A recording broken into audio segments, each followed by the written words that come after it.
Hello my dear friends, I am Professor Vayam Khan and this is part 9 of unit number 2 block diagrams and signal flow graph of subject automatic control system. In today's video we are going to study Mason's gain formula and by using this Mason's gain formula we will be calculating the transfer function or say overall transfer function of a signal flow graph. You have studied and we have seen in last few videos how to convert a block diagram into a signal flow graph, as well as we have studied how to convert a mathematical algebraic equations into signal flow graph. So after converting them into signal flow graph, we are going to use Mason's gain formula for solving the signal flow graph, or say for calculating transfer function of that signal flow graph. So Mason's gain formula, basically it is used to find the overall transfer function of the signal flow graph. Now in block diagram reduction we used to reduce the blocks in by using the rules, various rules like parallel connection, feedback connection, series connection, and then we used to convert the gain or the transfer function of the block by using the respective formulae. Okay, now this was a bit complicated process, therefore we shifted to signal flow graph, in which we use only branches and nodes for representing the signals as well as the gains of the blocks. Okay, now at the end of block diagram reduction we used to get single block with a single input and single output, and by using the regular formula of transfer function we used to calculate, or we used to find the transfer function of that single block, which is the representation of overall transfer function of the physical system. Now similarly in signal flow graph we are reducing the block diagram to a signal flow graph, which is again representing a overall physical system. Now again we want to calculate the overall transfer function of this physical system, which is converted into a signal flow graph, and this is the purpose of the Mason's gain formula. We calculate it by using the Mason's gain formula.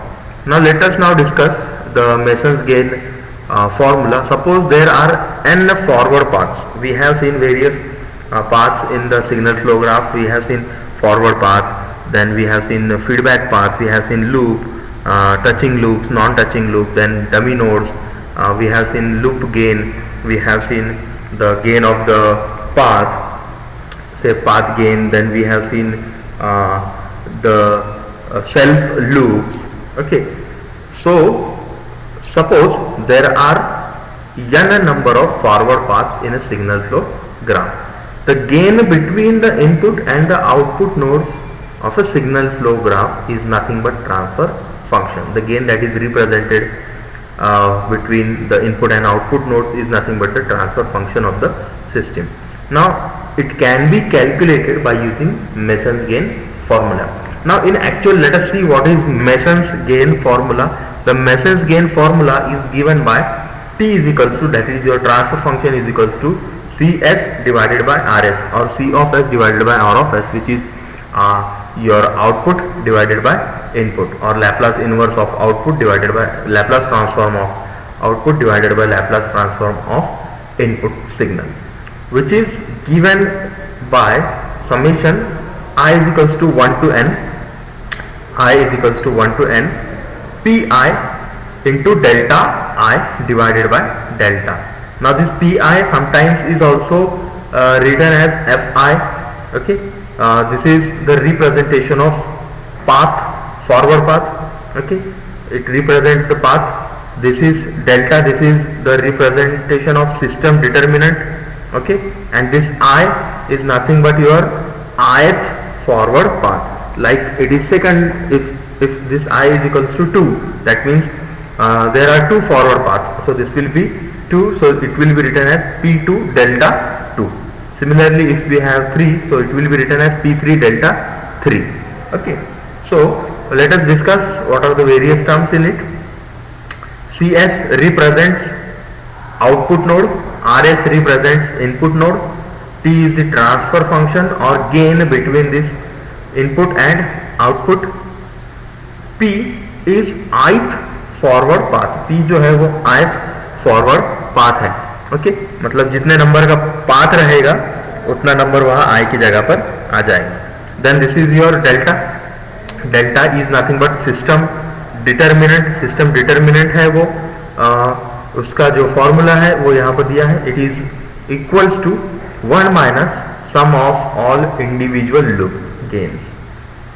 अब जो हमारा signal flow graph रहेगा इसमें कुछ individual loops रहेंगे. Individual loops मतलब जो एक जगह से स्टार्ट हो रहे हैं. लूप मतलब क्या रहता है, जो जिसका स्टार्टिंग और फिनिशिंग पॉइंट एक ही है. तो ऐसे कुछ सिंगल सिंगल इंडिविजुअल लूप्स रहेंगे. तो ऐसे इंडिविजुअल लूप्स जो रहेंगे इसका क्या लेना है, गेन लेना है और इसका क्या करना है, आपको समेशन करना है. So that is sum of all individual loop gains plus sum of gain products of all possible two non touching loops. अब इसमें कुछ ऐसे भी लूप्स रहेंगे कि जो नॉन टचिंग टाइप के लूप्स रहेंगे. तो ऐसे जितने भी पेयर्स हैं, नॉन टचिंग लूप्स के जितने भी पेयर्स हैं, इनके गेन का क्या करना है, पहले प्रोडक्ट करना है. जैसे लूप नंबर 1 और लूप नंबर 2 ये दोनों भी नॉन टचिंग लूप्स हैं. तो इनके गेन का हम क्या करेंगे, प्रोडक्ट करेंगे और इस प्रोडक्ट का क्या करेंगे, समेशन करेंगे. तो ऐसे जितने भी नॉन टचिंग लूप के पेयर्स है, ओके 2 वाले जितने हैं, तो ऐसे पेयर्स के गेन का मल्टीप्लिकेशन और उसका बाद में एडिशन करना है. So this is sum of gain products of all possible two non touching loops minus sum of gain products of all possible 3 non touching loops. अब इसमें कुछ ऐसे भी लूप्स रहेंगे कि जो 3 के फॉर्म में रहेंगे, 3 नॉन टचिंग लूप्स रहेंगे. समझो L1, L2 और L3 है जो एक दूसरे को नॉन टचिंग लूप्स है. तो ये ऐसे नॉन टचिंग लूप्स का जो ग्रुप रहेगा इसका क्या करना है, गेन का मल्टीप्लिकेशन करना है. जैसे L1 के लिए से x गेन है, L2 के लिए y गेन है, L3 के लिए z है. तो x multiplied by y multiplied by z ये उसका गेन का प्रोडक्ट हो जाएगा और इस प्रोडक्ट को बचे हुए दूसरे ग्रुप के प्रोडक्ट के साथ में क्या करना है, ऐड करना है. So that is sum. Okay then delta I, ये डेल्टा आई क्या है, okay delta I is obtained from delta by removing the loops which are touching the ith forward path. अब हम क्या करेंगे, डेल्टा जैसा ही कैलकुलेट करते हैं ऊपर उसी तरीके से डेल्टा कैलकुलेट करेंगे, but it will be specifically for the specific path. जैसे पाथ नंबर 1 है सो इट विल बी डेल्टा 1, जितना पाथ नंबर 2 है सो इट विल बी डेल्टा 2. तो पाथ नंबर 1 में हमको देखना है कि by removing the loops which are touching. तो ऐसा देखना है डेल्टा 1 में, ओके डेल्टा 1 या पाथ 1 में हमको ऐसे लूप्स देखना है कि जो नॉन टचिंग है. ओके और उन नॉन टचिंग लूप्स के लिए आपको क्या करना है, ये डेल्टा 1 कैलकुलेट करना है. Okay so it is also equals to 1 minus all the loops that do not touch that forward path. मतलब जो पहला पाथ अगर आप लेंगे, फॉरवर्ड पाथ अगर फर्स्ट नंबर का लेंगे तो उसको all the loops that do not touch ith forward path उसका क्या करना है, गेन लेना है. Okay so it will be more clearer when we will solve this numerical. हम जब ये न्यूमेरिकल ये प्रॉब्लम जब हम सॉल्व करेंगे तब ये और आसानी से आपको समझ में आएगा. Okay so let us go ahead. There are some steps for solving signal flow graph using Mason's gain formula. So first step is find out all possible forward path. जितने भी फॉरवर्ड पाथ है उनको find out करो और उनके gains को क्या करो, कैलकुलेट करो. जैसे फॉरवर्ड पाथ नंबर 1 रहेगा तो उसको हम बोलेंगे F1, फॉरवर्ड पाथ नंबर 2 रहेगा तो उसको बोलेंगे F2, या इसकी जगह पर आप P1, P2, P3 ऐसा भी यूज कर सकते हैं. So forward path number P1 जो रहेगा उसको फाइंड आउट करो. ओके पाथ नंबर 1 को फाइंड करो. फाइंड करने के बाद में उसके गेन्स को क्या करो, फाइंड आउट करो. For example forward path number 1 है, सो इस पाथ नंबर 1 के लिए जो भी हमारे नोटेशंस है वो कुछ इस तरीके से अगर है, जैसे x1 है, x1, x2, x3 है, तो इन x1, x2, x3 के बीच में जितने भी गेन्स रहेंगे इनको क्या करना है, मल्टीप्लाई विथ ईच अदर. से x1, x2 के बीच में a गेन है सो उसको वहां पर a लिखेंगे हम मल्टीप्लाइड बाय x2 x3 के बीच में b अगर है तो उसको मल्टीप्लाई करेंगे b से. So your forward path 1 will be x1 x2 x3. Okay, your forward path will be x1 x2 x3 and its gain will be a, please mind a multiplied by b, or simply written as, it will simply be written as a b. Okay, okay. So similarly calculate for forward path number 2, forward path number 3. Okay, this will be finding all possible forward paths and their gains. So first step number 1. Step number 2 is find out all single individual loops. We have to find all the single loops and their respective gains. Say these loops are L1, L2, L3, or it is also represented as L11, L21, L31, where this second one represents single loop and this one represent first of that single loop or first of that individual loop. Similarly, this one represents individual or single loop and these two represents second loop of that individual loops. Okay, so find out all these loops and their gains, respective gains. Find out all two, that is pair of non-touching loops. Okay, इसमें जितने भी non-touching loops है वो find out करो और उनके gains को क्या करो, राइट डाउन करो. जैसे कि यहां पर मैंने लूप L12 लिखा है. So this L12 is nothing but the gain, L12 is nothing but gain of first pair of non touching loop. पहला जो पेयर है नॉन टचिंग लूप का, उसका क्या है, वो गेन है. ओके, L22 क्या है, second non touching loop pair का गेन है.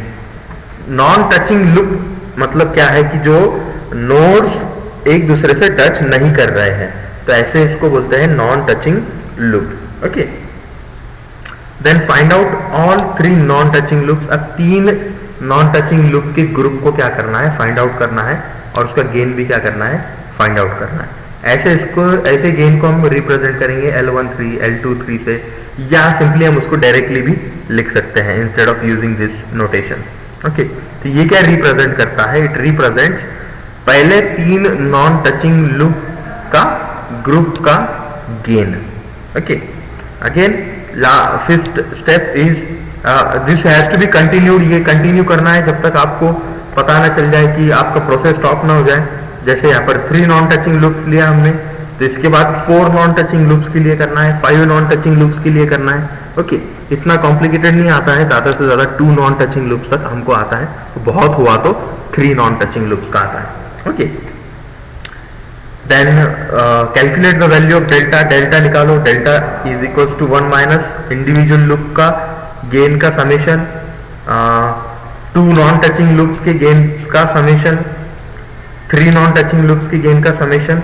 बट रिमेंबर जो आप इसको कैलकुलेट कर रहे हैं, so here 1 is present, so 1 minus individual loops के गेन का summation plus 2 non touching loops के गेन का समेशन, माइनस साइन है 3 नॉन टचिंग लूप्स के गेन का summation, next is plus sign 4 non touching loops के गेन का summation, फिर माइनस आएगा 5 नॉन टचिंग लूप्स की गेन का summation, and so on. Okay, अब 6th स्टेप में क्या करना है, टेक पाथ नंबर 1 P1 और F1 और डेल्टा 1 फाइंड आउट करो by using this same formula. तो वो कैसा करना है वो मैं आपको बताऊंगा. And simply find the transfer function by using this formula. Okay, F1 और P1 into delta 1 plus P2 into delta 2 plus P3 into delta 3 plus P3 into delta 4 divided by this delta. So delta will be found with the help of this